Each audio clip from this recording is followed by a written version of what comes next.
Hello everyone and welcome back to a brand new episode of NASCAR Heat 3 Career Mode. Today we are going to Michigan in the Cup Series as well as a quick recap from Hailie Deegan's efforts in Mid-Ohio. There you see the playoff standings on the board. Elliott with a 27-point lead over Blaney for that last spot in the playoffs. So he's looking in a tight position, but he might have the edge over Blaney late here in the regular season. So we'll see if he can hold on. And when it came to Hailie Deegan's efforts in the Xfinity Series race in Mid-Ohio, it did not go very well. She started around 20th,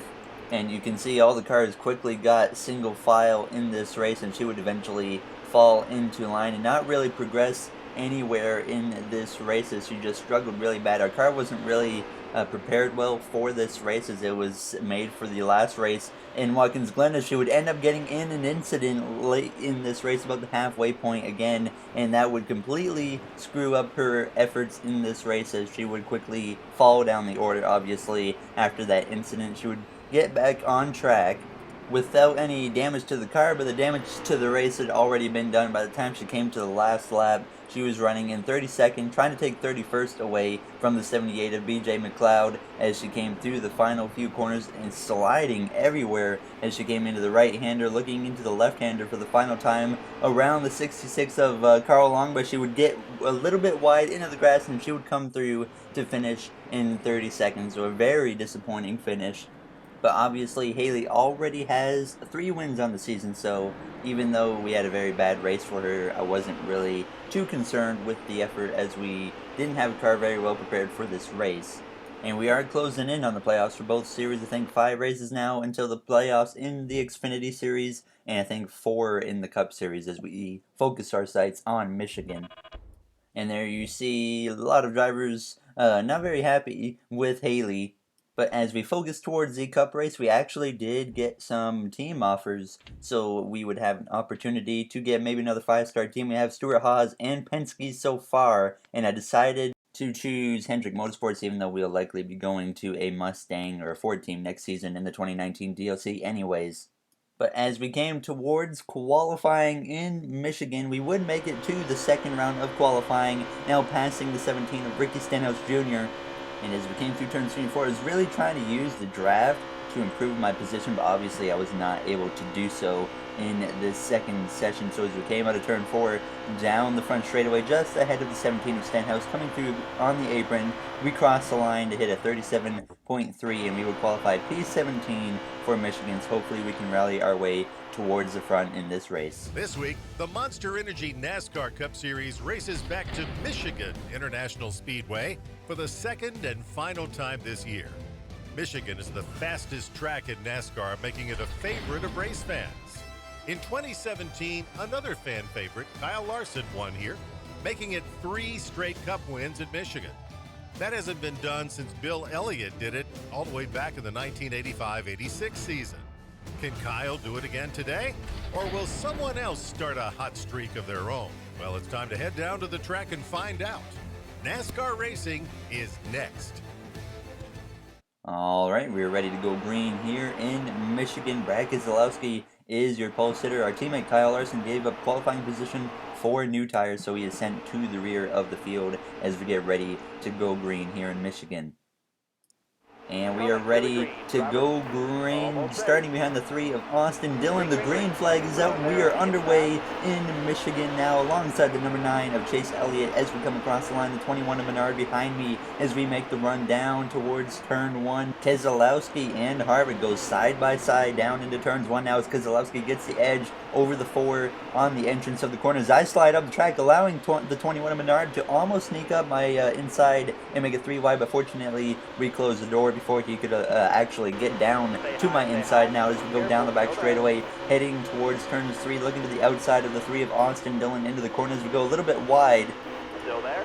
As we close in on the back of the 24 of William Byron, just barely touching him on the bumper now as we come down the front straightaway to complete this first lap here in Michigan. 3 wide in front of us as we're going to try and follow through with the 24, making contact with the 17 of Stenhouse, but looking to the inside of Bowman as we head down into turns 1. And in the middle of the 3 wide, going way wide now, allowing a bunch of cars to get to my inside. Menard got past me. Now Suarez looks to my inside as we come down the back straightaway, clear of the 88 of Bowman, and now clear of the 19 of Suarez as we look to the inside of the 24 of William Byron, now moving up to 17th in the inside line. So not a great start to this race for myself, and it was certainly setting a trend that I was actually struggling a little bit more than usual here to keep up with the pace for some reason. So I was hoping we could figure something out, but we started working our way back forward by the time we hit lap 3, looking to the inside of the 21 of Menard, now working our way into the top 15 as we go down into turns 1, still on the inside of Paul Menard, trying to get past him as Austin Dillon makes a pass 3 wide with the 47 and the 41 down the back straightaway, and I'm going to try and follow through as we pass the 47 of AJ Allmendinger as we head down into turn 3, also looking to the inside of the 41 of Kurt Busch. And as we head down into turn 3, looking to the inside of Kevin Harvick, and we would be able to briefly get past him as well as we came out of turn 4. And by the time we came to lap 8, we actually lost a few spots and drifted back to P13 as we head down into turns 3 now behind Keselowski through the center of the corner, and up ahead we have big trouble. The 22 of Joey Logano running up front has hit the wall hard after blowing a right front tire, and away he goes. He is done for the day, likely, as we have a big run now on the 2 and the 12 of Blaney and Keselowski, and we have to act quick and make it to the inside of them and get past them to move back in to the top 10 now in Michigan. But certainly a very dramatic moment for the 22 of Joey Logano. No caution would be called, so he would be pretty much either DNF'd or have his race completely ruined, as he would have to limp around at the very least to pit road. So that was very unfortunate for the 22 of Joey Logano, as he has run pretty good this season, but he still does not have a win, but he is pretty much locked in on points at this point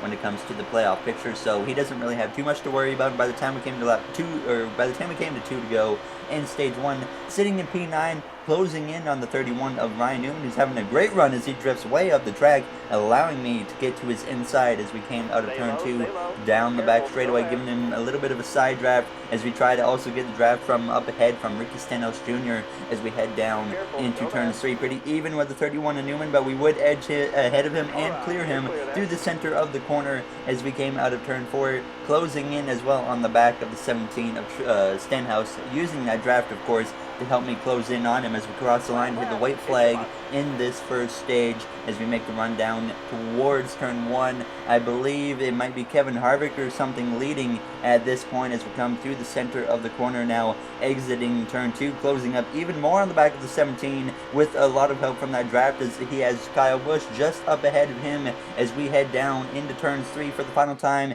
in stage 1. It's actually Clint Boyer leading this race as we make the dive down through turns 3, trying to get to the outside of the 17. We do just that on the exit of turn 4, trying to side draft him, but he's going to clear me on the front straightaway, and we're going to come through in stage 1 to finish 8th, so not a bad result in this first stage. And it could have certainly maybe been better if we would have worked our way up sooner, but we had a tough time actually getting through the field, as I did fall back in stage 1, but we worked our way back up as Clint Boyer adds a playoff point for himself here in the first stage. As we get ready to restart, we took 2 cans of fuel and 4 tires, and we came out exactly where we came in P8 as we get ready to start this second stage, and the green flag is back out alongside the number 17 of Ricky Stenhouse Jr. and on the back of the 18 of Kyle Busch as we come through to cross the line. It is only 12 laps in stage 2, so a pretty short stage here for us now as we head down towards turn 1. Truex on the front row on the outside. He's going to obviously drift backwards as Boyer clears him through the center of the corner on the exit of turn 2. Boyer is in command of this race, looking to be the dominant car early on now as we come down the back straightaway side by side with Newman. We give him a little bit of a side draft as we head down into turns 3, trying to pull ahead as the 3 approaches my back bumper now, as we do close up on the back of the 18 as well through the center of the corner now on the exit of turn 4. And I believe the inside was clear, but I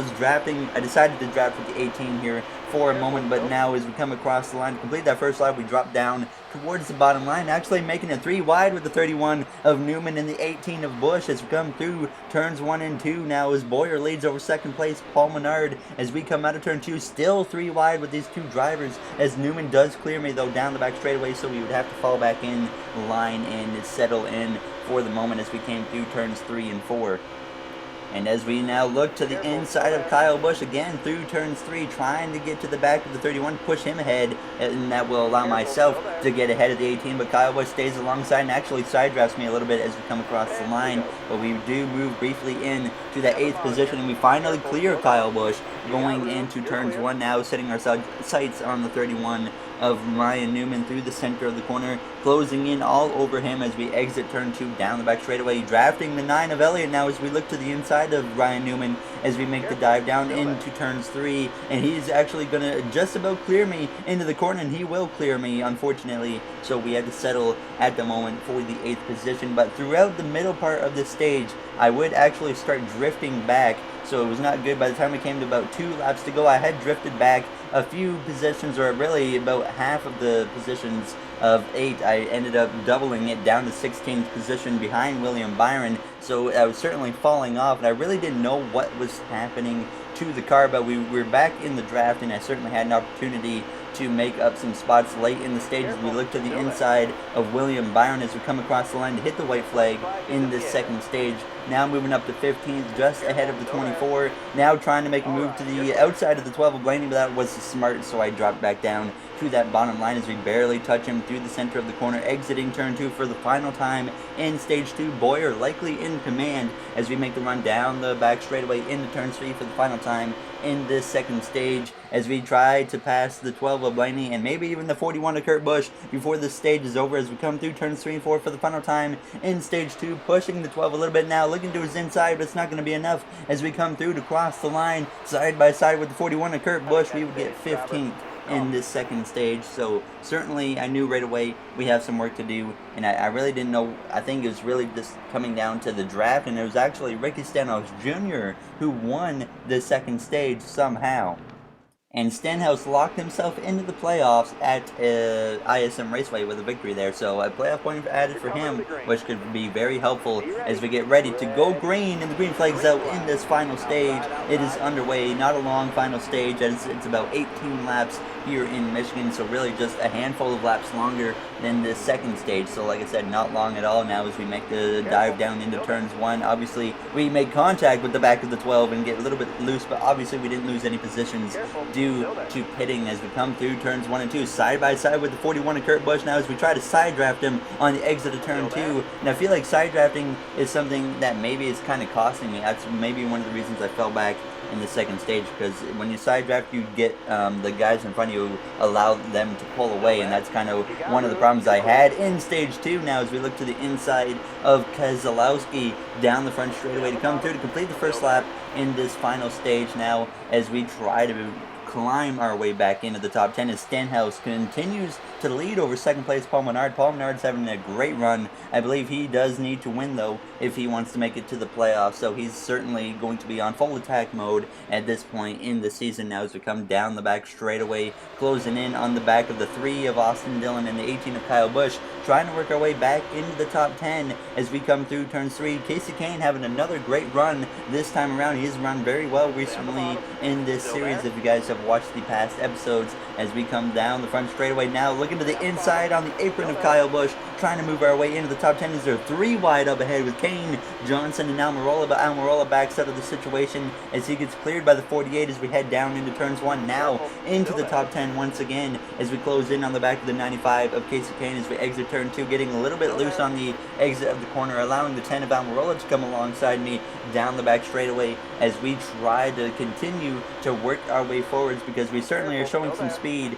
right now when we're in the draft, and we just need to continue to use the draft to my advantage and try to work our way forwards as we exit turn 4, going down the front straightaway, coming to 15 laps to go as we look to the inside of Casey Kane on the apron, making a little bit of contact with him, allowing him to stay ahead of me as we head down into turns 1. You see Boyer, he is quickly dropping throughout the order, so he is certainly not having a great run in this final stage after winning stage 1 and running pretty strong in the second stage as we push the 95 of Casey Kane down the back straightaway, trying to let him look to the inside of the 31 of Newman, and that exactly happens now as we go into turns 3, moving up to 8th, now looking to the inside of Newman, trying to take 7th as Kane powers his way into 6th position as he is having one heck of a run now in Michigan as we continue to push him down the straightaway, and by the time we came to lap 41, now drift back to 7th as Clint Boyer would actually get back ahead of me in P6 as we come through turns 1 and 2 with just 10 laps to go in this race as Boyer drifts up the track a little bit, allowing me to get to his back bumper but not quite able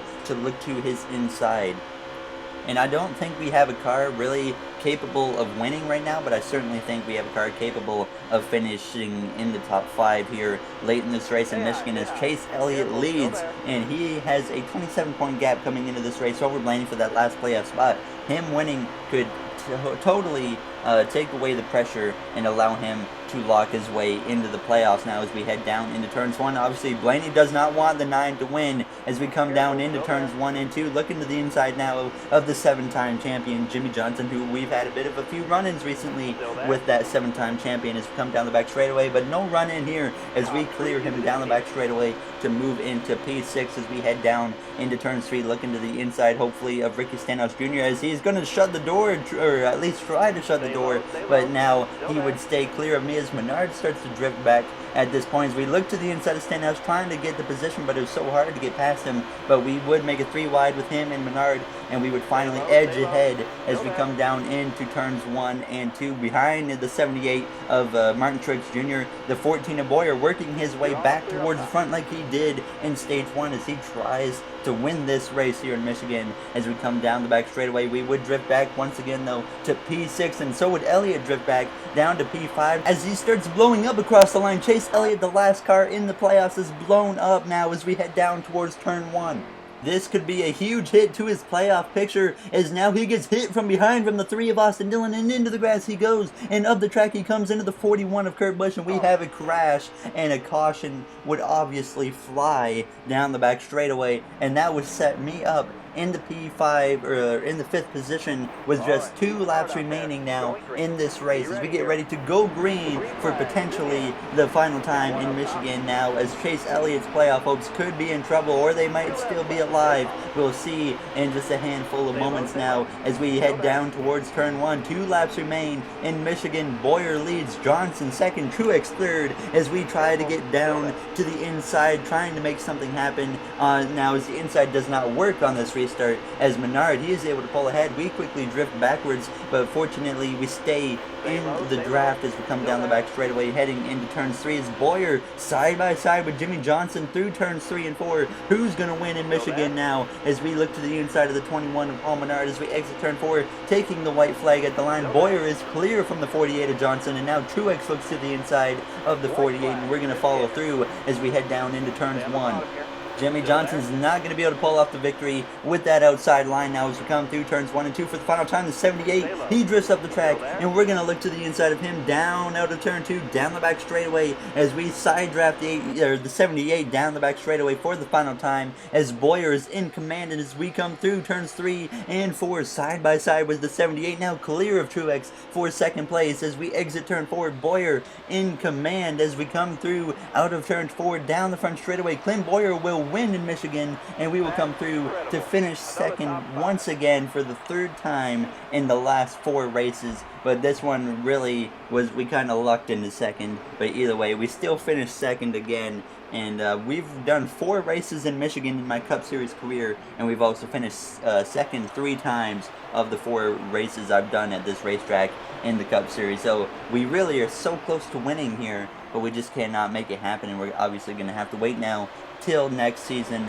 as we still sit P3 in the points. So big playoff drama for Chase Elliott now as we have just 3 races until the playoffs here in the Cup Series, as we're about to see if Elliott's still in the playoffs or not. But we had a solid race in the last stage. We struggled in the mid part of stage 1. We struggled in the mid part of stage 2, which put us back. But fortunately, we rallied our way back forward. And in the next episode, we will be going to Bristol for Xfinity and the Cup Series. So a race that I struggled at last season quite a bit in this specific race. I think we actually crashed a couple of times, if I'm not mistaken. But there's the playoff grid grid now, as Blaney only gained 6 points. He's still 21 out. So if you guys enjoyed this episode, make sure to comment, like, and subscribe. Those would all be very appreciated. Thank you for taking the time out of your day to watch one of my videos, and I will see you guys in the next episode in Bristol. So thank you for watching, everybody. Have yourselves a great day.